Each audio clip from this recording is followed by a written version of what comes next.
እጅግ አስደንጋጭ የተባለው ውሳኔ ኢራን ወስናለች። ጦርነቱ ወደኛ ሀገር የመጣ ይመስላል። ምን አይነት ነገር እየሰማን? ኢራን እንደዛተችው አደረገች። አንድ በርሜል ነዳጅ $200 እስከሚደርስ የሆርሙዝ ሰርጥን በድጋሚ አልከፍትም ስትል ዝታለች። የዓለም 1/5 ነዳጅ በኢራን በዚህ የሆርሙዝ ሰርጥ ይተላለፋል። የነዳጅ መተላለፊያ ቦርደሯን ሙሉ በሙሉ ዘጋች። ኢራን ጣሊያንንም መታች። ኢራን ዛሬ ምሽት በዱባይ የሚገኘው የአሜሪካ ቆንስላ ጽሕፈት ቤት በድሮን መደብደቧ ተሰምቷል። ይህ በጣም የሚያስፈራ ዜና እንደሆነ እየሰማን አሁን በደረሰን ዜና ኢራን ወደ ቱርክ የተኮሰችው ሚሳኤል ኢራን በጣም የሚያስፈሩ ነገሮችን እያደረገች በቀሏንም በጦር አዛዥዋ ገልጻለች። የሞት ድግስ ለእስራኤል እንዲሁም ደግሞ ለአሜሪካ አዘጋጅተናል፣ ለአሜሪካና ለእስራኤልም የሲኦል በሮች ይከፈታሉ ሲሉ የኢራን ባለስልጣናት እየዛቱ ይገኛሉ። ይህ ነገር እንዲህ እያለ የት እየሄደ ነው? በጣም የሚገርም ሁኔታ ነው። በዚህ ሰዓት የተሰማ ሰበር መረጃ አለ። ኢራን አሁንም እየተኮሰች ወደ ቱርክ ደርሳለች።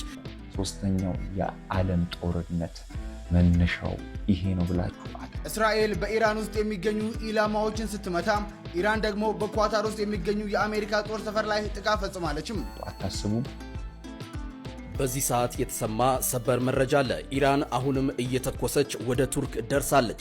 ከኢራን ተተኩሶ ወደ ቱርክ አየር ክልል ሲምዘገዘግ የነበረው ባላስቲክ ሚሳኤል በምስራቃዊ ሜዲትራኒያን በሚገኘው የኔቶ የአየር መከላከያ ተመቶ እንደወደቀ ስካይ ኒውስ ዘግቧል። የቱርክ መከላከያ ሚኒስቴር ግዛቴንና ዜጎቼን ለመጠበቅ ሙሉ አቅሙ አለኝ፣ ለማንኛውም ጥቃት ምላሽ የመስጠት መብታችን የተጠበቀ ነው ሲል ለቴህራን ጠንካራ ማስጠንቀቂያ ሰጥቷል። ኔቶ በይፋ ጣልቃ መግባቱ ግጭቱን ወደ ዓለም አቀፍ ደረጃ አሸጋግሮታል። ይህ ጦርነት ስያሜ ያልሰጠውም እንጂ ሶስተኛው የዓለም ጦርነት ማለት እንችል ይሆን? ቱርክስ ምን አይነት እርምጃ የምትወስድ ይመስላችኋል? እሺ ቤተሰቦች በድጋሚ አሁንም ተገናኝተናል። ዛሬ አዳዲስ መረጃዎችን ለእናንተ ሹክ እያልን ነው። አሁንም አመሻሽ ላይ የደረሱልን መረጃዎች ለእናንተ ምን አደረሳችሁ ይሆናል። አሁን እንደምታውቁት የኢራንና የአሜሪካን የእስራኤል ጦርነት እየተከናወነ እንደሆነ ሁላችንም እናውቃለንና ቅድምም እንዳልኳችሁ ሶስተኛ የዓለም ጦርነት እየተነሳ ነው እየተባለ ያለውን ነገሮችም ለእናንተ አሳይተናል።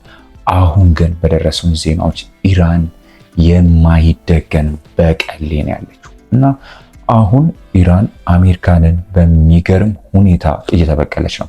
የሞት ድግስ ለእስራኤል እንዲሁም ደግሞ ለአሜሪካ አዘጋጅተናል፣ ለአሜሪካና ለእስራኤልም የሲኦል በሮች ይከፈታሉ ሲሉ የኢራን ባለስልጣናት እየዛቱ ይገኛሉ። ይህ ነገርንም እንግዲህ እያደረጉት እንደሆነ ነው እየተመለከትን የምንገኘው። የአሜሪካውን ሲአይኤም እንግዲህ በቀጥታ መምታታቸው ጭምር ነው እየተነገረ የሚገኘው። በተጨማሪም ደግሞ በአሜሪካና በእስራኤል ላይ ከፍተኛ የሆነ ጥቃትን እየሰነዘረች የምትገኘው ኢራን በዚህ ሰዓት በአሜሪካ በተለይም ደግሞ በጦር ካምፖቿ እንዲሁም ደግሞ በኤምባሲዎቿና በተለያዩ የአሜሪካ ንብረት የሆኑ የተለያዩ አረብ ሀገራት ላይ እንዲሁም ደግሞ በእስራኤል ላይ የሚገኙ የአሜሪካ ንብረቶች ሙሉ ለሙሉ እያወደመች እንደሆነ ነው እየተመለከትን የምንገኘው። የአሜሪካው ፕሬዚዳንት ዶናልድ ትራምፕም እንግዲህ ገና አልጀመርንም፣ በኢራን ላይ ከፍተኛ የሆነ ወታደራዊ እርምጃ እንወስዳለን፣ እንዲሁም በተጨማሪ ደግሞ ኢራን ከባዱን የሆነ ቅጣታችንን አላየችም የሚሉ ዛቻዎች እንዲሁም ደግሞ ማስፈራሪያዎችን ሲያደርጉ ነበረ። ነገር ግን ለእነዚህ ሁሉ ነገሮች ምላሽ እየሰጠች የምትገኘው ኢራን ናት። ኢራን ከፍተኛ የሆነ ጥቃትን እየሰነዘረች ትገኛለች፣ ከአሜሪካም ከእስራኤልም የበለጠ ማለት ነው። በተለይም ደግሞ በአረብ ሀገራት ላይ የምታደርገው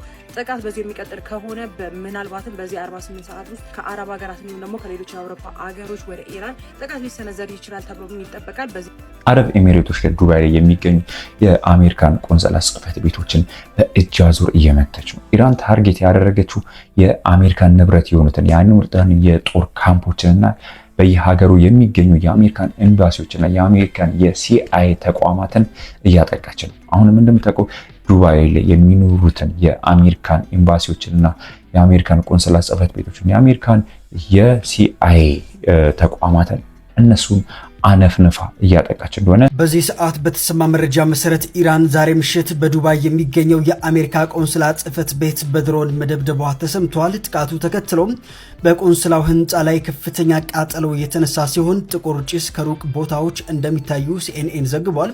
ይህ ክስተት በመካከለኛው ምስራቅ እየተባባሰ የመጣው ቀውስ አካል ተደርጎ ተወስዷል። በሳውዲ አረቢያ ሪያድ የሚገኘው የአሜሪካ ኤምባሲም በተመሳሳይ የድሮን ጥቃት መመታቱ የተገለጸ ሲሆንም ፕሬዚዳንት ትራምፕ ለድርጊቱ አፋጣኝ ምላሽ እንደሚሰጡ ዝተዋል። ምናውቀው ነው አሁን ግን ኢራን በጣም ትልቅ በቀሌ እንደሆነች በጦር አዛዧ በኩል መግለጹ ሰምተናል። አሁን ደግሞ ኢራን በቀሏን ዞር አድርጋ ጦርነቷን ከፍ እያደረገችና የማይደገም እርምጃዎችን እየወሰደች እንደሆነ አይተናል።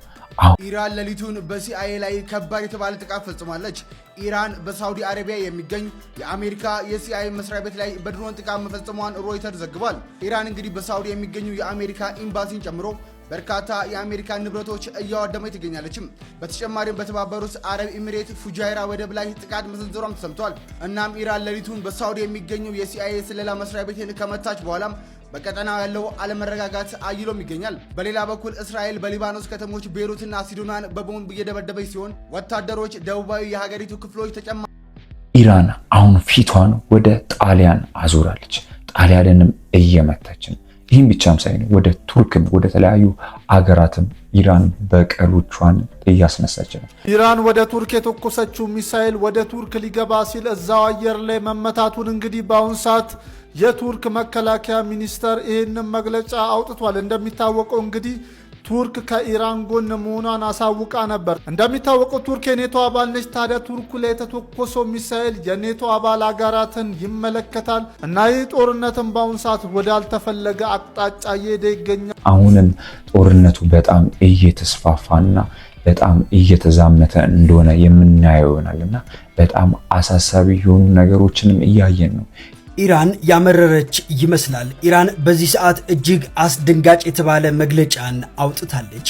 የሰማዕትነት ደም እንቀበላለን፣ እስራኤልና አሜሪካ ላይ የሲኦል በሮች ይከፈታሉ ስትል ኢራን አስታውቃለች።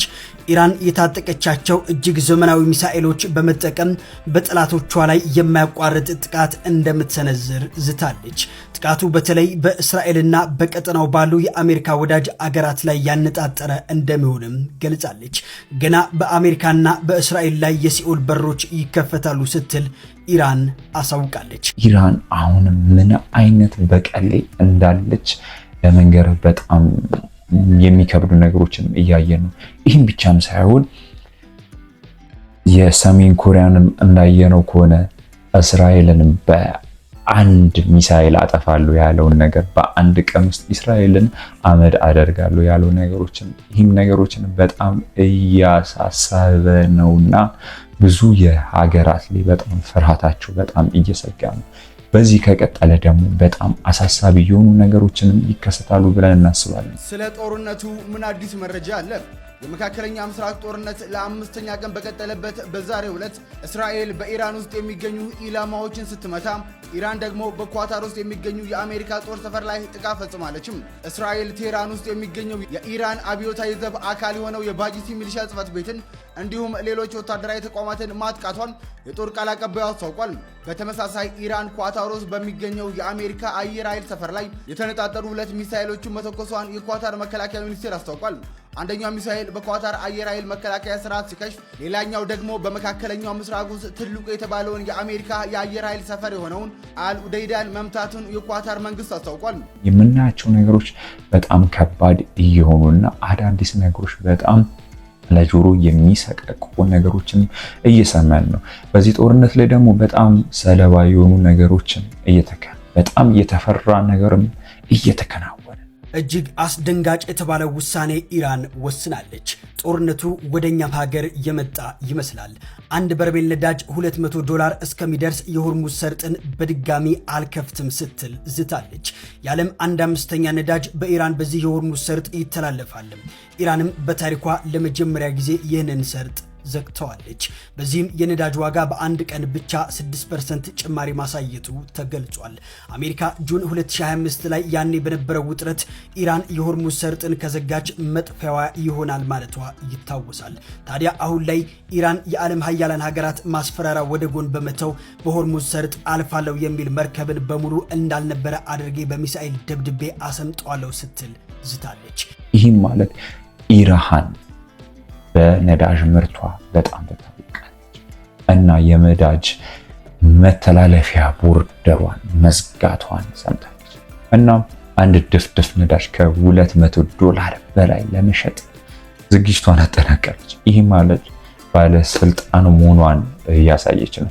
የዓለምን 5% በላይ የነዳጅ ምርት የምታቀርበው ኢራን አሁን በዚህ ጦርነት ሳቢያ ብዙ ሀገራትን ለመጉዳትና ወደ እሷ ጎን እንዲሆኑ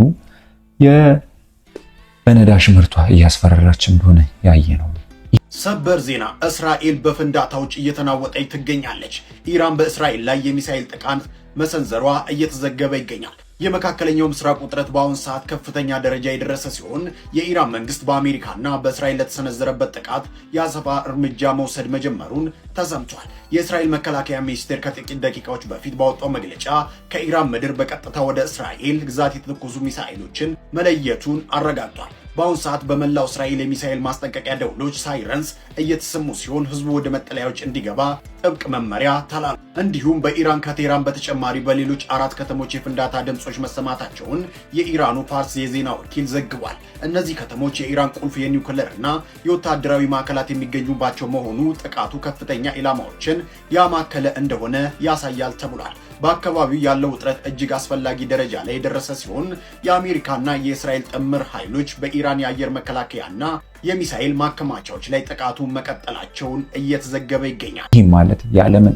ኢኮኖሚ በሚገርም ሁኔታ ይቆጣጠራል ብዬ አምናለሁና ይህም ሆነ ማለት እና አሜሪካን ምን እንደሚውጣቸው የተጠበቀ ያለ ነው።